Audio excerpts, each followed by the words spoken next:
Famous anchor हैं रेहान तारिक, उनको arrest कर लिया गया है। यूके के दौरे से वापस आ रहे थे कहीं, तो एयरपोर्ट से ही उनको बाहर नहीं निकलने दिया, उनको अरेस्ट कर। कितनी सज़ा हो सकती है उन्हें?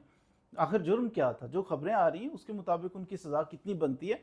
देखें, उन पे मोस्टली कहा जाता है दो राय। एक तो कहते हैं कि जनाब उन्होंने उधर रहते हुए बैरून मुल्क दौरे के दौरान किसी से कोई गाना सुना, इमरान खान का उसके अंदर जिक्र था, तो शायद उसे अच्छा इमरान खान इतने वायरल हो, इमरान खान की वाह वाह कर रहे हो, तो किसी से जो सुन रहे हो तो ये तो इसका इलाज करते हैं। एक बात तो ये देखिए, ये चीज़ कोई इतनी जस्टिफाइड नहीं है कि उस बंदे को पकड़ के बंदा बंद कर दे कि इमरान खान, ये क्या केस बनेगा कि इमरान खान का गाना क्यों सुना, या इमरान खान की जिसमें तारीफ़ की गई थी वो क्यों चलाया? ये कोई ऐसा केस नहीं बनता। दूसरी चीज़ ये कही जा रही है 295A, 295A कहते हैं, उसका लिंक किया जा रहा है कि कुछ अरसा पहले जो पॉडकास्ट की गई थी, एक अहले तशी आलिम थे, उन्होंने कुछ पॉडकास्ट के दौरान गलत जुमले का इस्तेमाल किया सहाबा किराम की शान में, जिसमें नामुनासिब था, गलत था, ऐसा इस्तेमाल नहीं करना चाहिए, तो कुछ ऐसा उन्होंने बोला। अब इन्होंने क्या किया, रेहान तारिक ने पॉडकास्ट को, वो जो भी उसने बोल दिया गलत था, वो नामुनासिब था, रिकॉर्ड हो गया। रिकॉर्ड करने के बाद उसको अपलोड कर दिया।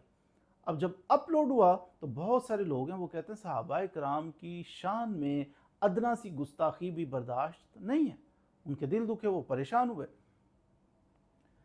वो अपलोड करने की वजह से इनको जनाब इन पे FIR दर्ज हो चुकी है, जिसका आज इन्हें पेश भी किया गया लाहौर के अंदर, ज़िला कचहरी के अंदर पेश किया गया, जहाँ पे 6 रोज़ा रिमांड, इनका रिमांड होता है कि किसी बंदे को जब अरेस्ट किया जाता है ना, 24 घंटे के अंदर अंदर जज के सामने पेश किया जाता है, उसे बताया जाता है, जज को इन्फॉर्म किया जाता है इस बंदे को हमने पकड़ा है, हमारे पास है। ये है कानून।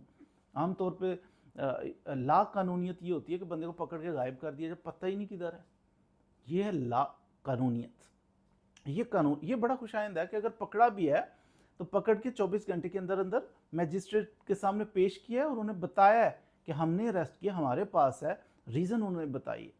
अब 295A अगर किस पे लगती है, जो बंदा किसी भी क्लास की, ये सेक्शन उस पर नहीं लगती कि मिसाल के तौर पे मुसलमानों के लिए बनी है या क्रिश्चियन के लिए बनी है, नहीं, ये किसी भी क्लास, कोई भी क्लास हो सकती है, मुसलमानों की हो सकती है, नॉन मुस्लिम की हो सकती है, किसी क्लास की रिलीजियस जो फीलिंग है उसको हर्ट करे ना कोई बंदा, हर्ट करे या हर्ट करने की कोशिश करे, उसने कोशिश की लेकिन हर्ट नहीं कर पाया, कोशिश की फिर भी, उस पर ये सेक्शन लग जाता है। तो जो बंदा ऐसा करेगा वो लिख के कर सकता है, वो बोल के कर सकता है, वो जनाब कोई स्केच बना के कर सकता है। तो जो बंदा ऐसा करेगा उस पर ये सेक्शन लगेगा, 10 साल तक कैद की सज़ा हो सकती है, जुर्माना हो सकता है, दोनों चीज़ें भी हो सकती हैं। तो यहाँ पे जो केस बज़ाहिर नज़र आ रहा है वो ये है कि वो पॉडकास्ट जिसके अंदर मुसलमानों की क्या फीलिंग्स मजरू की गई, क्या परेशान किया गया मुसलमानों को, कि सहाबी रसूल की शान में गुस्ताखी, नामुनासिब अल्फाज बोल दिए गए और फिर उसको पब्लिश किया गया। जब पब्लिश किया गया, लोगों ने सुना, देखा, तो लोग उस पर रंजीदा हुए, परेशान, उनकी फीलिंग्स हर्ट हुई।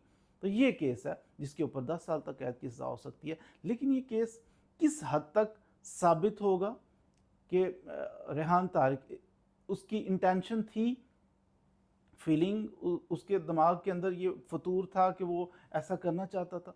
वो एक मुसलमान है और एक मुसलमान सहाबा किराम की शान में गुस्ताखी चाहता था, नहीं चाहता था, उसका अपना नज़रिया क्या है।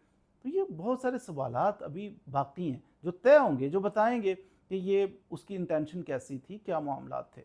तो ये चीज़ें डिसाइड करेगी कोर्ट। जब तक कोर्ट के अंदर कोई एविडेंस आ जाती है, फिर गवाह आते हैं, उन पे क्रॉस एग्जामिनेशन का हक होता है उस बंदे को कि वो अपना वकील पेश करेगा। वकील फिर अगर कोई गवाह आता है तो वो उन गवाहान के ऊपर सवाल जवाब करके तो फिर उसकी एविडेंस को बताएगा कि ये सच्चा गवाह है, झूठा गवाह है।